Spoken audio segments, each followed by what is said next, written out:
Le Zohar de ce matin, dans la Chok Israël de Parashat Vayikra, nous commençons un nouveau livre qui va parler de sacrifice. Le Zohar, il emmène le verset dans le Shir Hashirim, Bati legani achoti kala, ariti morim besami, achalti ari im devshi, shatiti nim chalavi ichlu reim shetu veshichu dodim. Il dit que je suis venu dans mon jardin. Le jardin d'Akadosh Baruch Hu, c'est le Am Israël. Il descend dans ce monde, dans son jardin, dans Batek Nisiot, Batek Midrashon, dans la synagogue, dans les études. Il dit, ariti morim besami, achalti ari im devshi, j'ai mangé. Je bu, je mangeais, j'ai bu, qu'est-ce qu'Akadosh Baruch Hu mange, qu'est-ce qu'il boit? Alors il dit ici, non, c'est pas que chaque fois qu'il y a quelque chose de nouveau, il faut faire une séouda, dit le Zohar. Alors dans ce cas, il y avait le Mishkan qui se mit sur le pied, et maintenant il faut faire une séouda d'inauguration. Comment on inaugure le Mishkan? Par des sacrifices. De là, on apprend que chaque fois qu'on fait quelque chose de nouveau, il y a un séouda. Vous avez un nouveau bébé? Il y a une séouda. Inaugurer ce bébé dans ce monde, après 8 jours, ça s'appelle le séouda de Brit Mila. Il y a une fille. Elle aussi, c'est très important de faire les kiddush. Le premier Shabbat, après qu'elle est née, une fois qu'on la nomme, ou quand elle va être nommée, c'est bien de faire un kiddush. C'est très recommandé de faire un kiddush. Et plus grand qu'une brit mila, pour ne pas dire shalom, que la personne n'est pas contente d'avoir une fille. Au contraire, les filles emmènent une beracha. Alors dans ce cas, il faut faire une séouda pour inaugurer la venue du monde, dans ce fille dans ce monde.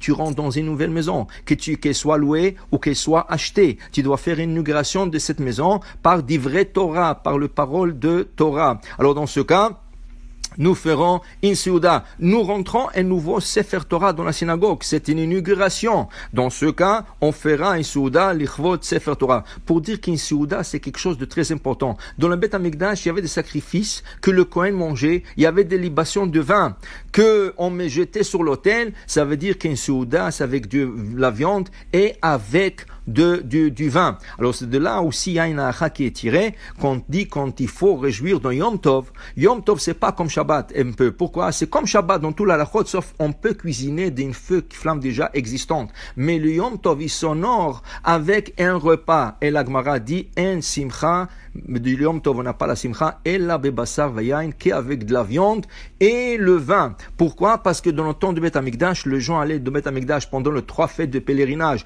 Pesach, Shavuot et Sukkot, et ils emmenaient le shlamim et le korban toda comme sacrifice. Alors dans ce cas, nous en aurons aussi la fête avec des sacrifices et tout, avec de bons repas que nous faisons. Alors pour vous dire que c'est tellement important de manger de la viande et de boire du vin le jour du Yom Tov. Il y a une coutume qui n'est pas du tout une coutume séfarade. C'est une coutume complètement ashkenaz qui commence à se filtrer dans la communauté séfarade, mais c'est pas du tout recommandé. C'est le jour de Shavuot. Le gens, il y a une mitzvah de manger un peu de laitage, mais pas tout à fait un repas. Alors dans ce cas, ils font tout un repas, que ce soit le soir, que ce soit le matin, avec du laitage. Non, la Gemara dit en simcha ela bebassar veyain. Notre simcha c'est avec de la viande et avec du vin et pas avec du laitage. Mais ça on le sera pour Shavuot pour en discuter.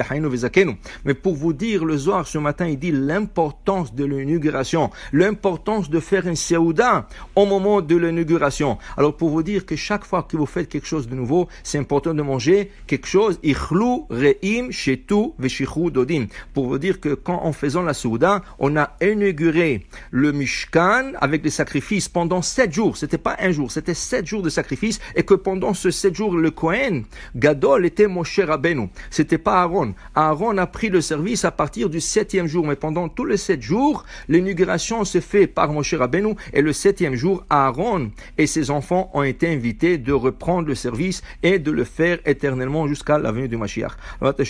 Une bonne journée, bracha v'atzlacha, baruch Adonai le'olam, amen ve'amen.